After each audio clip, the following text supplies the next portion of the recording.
Jason Tatum is only 20 years old. Wait. Bad start. Down and throws it down! Wow! Jason Tatum is only 21 years old. Look at the look between Tatum and Embiid. This pass by Kyrie Irving and made shot by Marcus Smart literally gives me a James Harden. Marcus Smart is currently shooting a career-high 37% from the three-point line, which I feel is important to point out. Despite his gruesome injury from the 2017 season and low-scoring numbers, Gordon Hayward has shown signs of being an all-star again, and his per 36-minute numbers do support this. Hayward off the pump fake, gets into the lane, and I tell you, he's looking like a different player. Although the media thinks otherwise, Kyrie Irving has not said anything that truly indicates that he will leave the Boston Celtics. While many people think he does want to team up with LeBron James again, the truth of the matter is deep down he wants to succeed as a leader.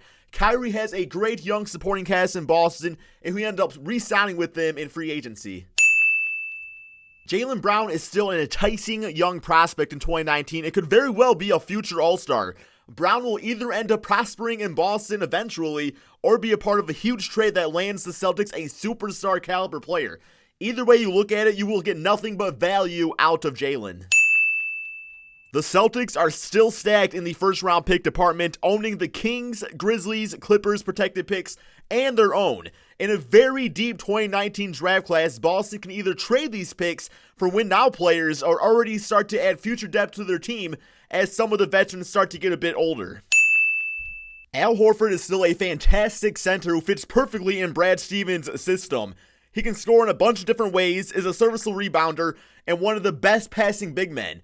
He can also play some great defense, have that be picking up his guy in the perimeter, playing in the post, throwing shots back, or picking the offensive player's pocket.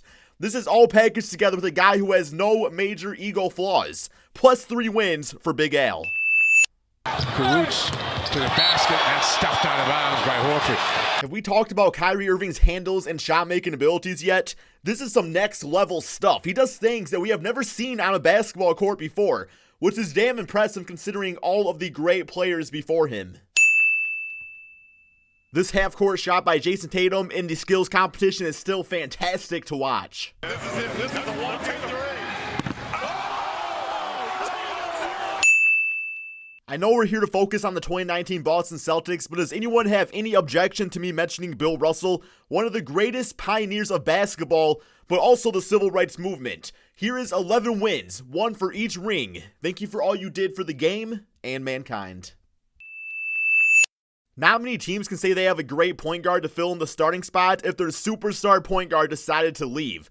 The Boston Celtics have that in Terry Rozier, who has already proven he can play at a high level after helping lead the Celtics to the Eastern Conference Finals in the 2018 playoffs.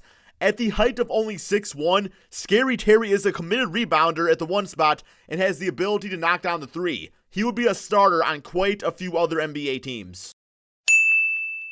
Marcus Morris has turned from a basic role player to a beacon of consistency over the years.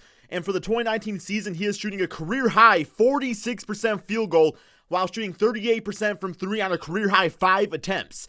He can play either the power forward or small forward position and has shown a willingness to come off the bench when needed, but also prosper as a starter. Guys like Marcus Morris are the type that are needed on teams looking to make a championship run. While Jason Tatum is no longer just 20 years old, at the age of 21, Taco J looks to be part of the next generation of NBA greats.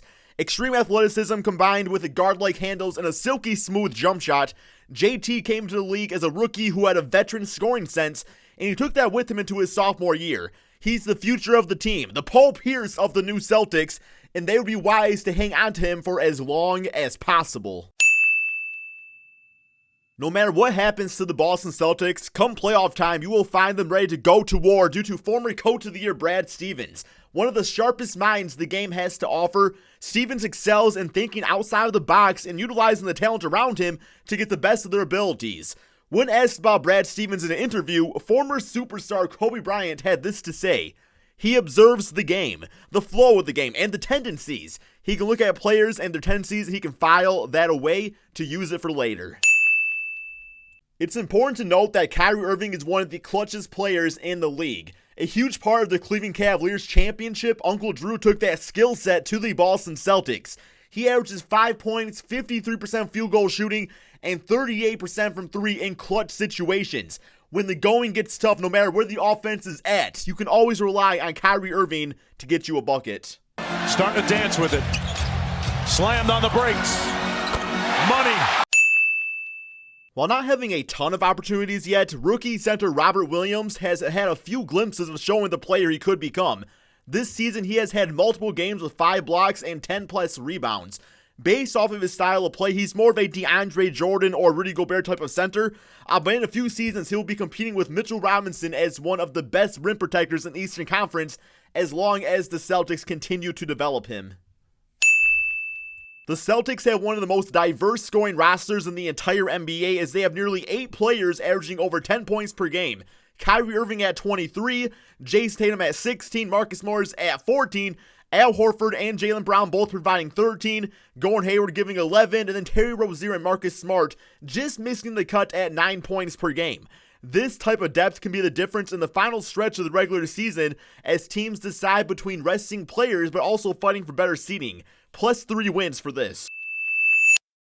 No matter what happens this season, the Celtics are still huge players in the Anthony Davis sweepstakes as they would be able to provide the New Orleans Pelicans with one of the best trade packages around. The Brow would become the cornerstone of a franchise who is notorious for making great decisions in free agency, and AD would finally have a general manager committed to building around him the proper way, unlike the Pelicans management. Or, they just get to keep all their future young stars. It's really a win-win situation. I definitely was not going to leave this out. I would kick your ass.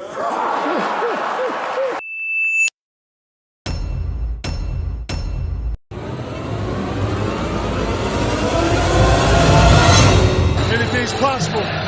Anything's possible!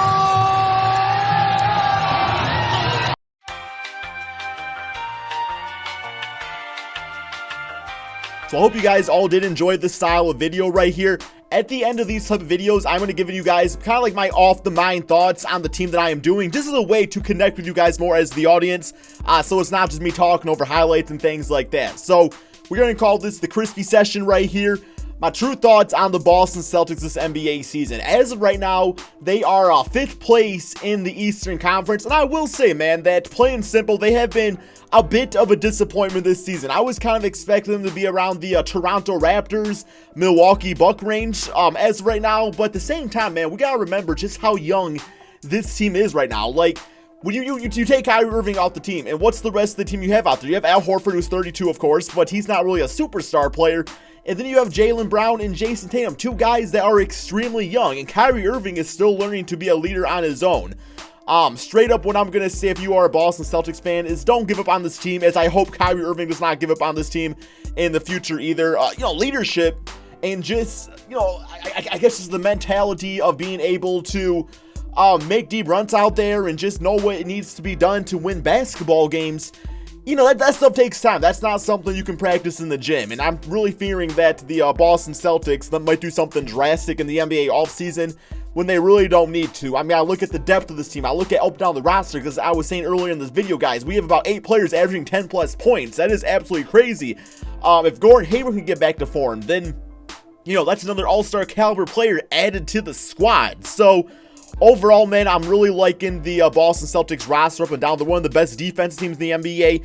Middle of the road offensively, but I think there's a lot more potential. I just really hope this team is healthy come playoff time.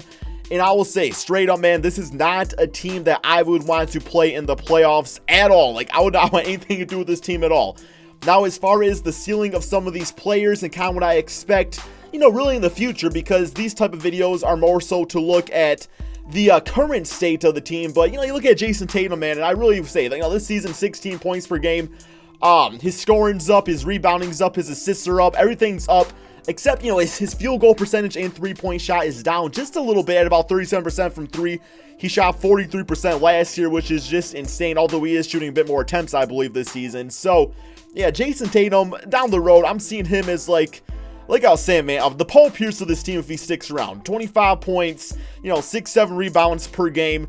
The ability to play some decent defense out there. I don't know if he'll ever be, like, the greatest defender on the team, but he'll also he'll never also be one of the worst defenders out there either. So, yes, guys, let me know in the comment section below. What do you think about the Boston Celtics? Let me know in the comment section below also, what are some positive aspects of this squad that you really like? And also, one last thing, man.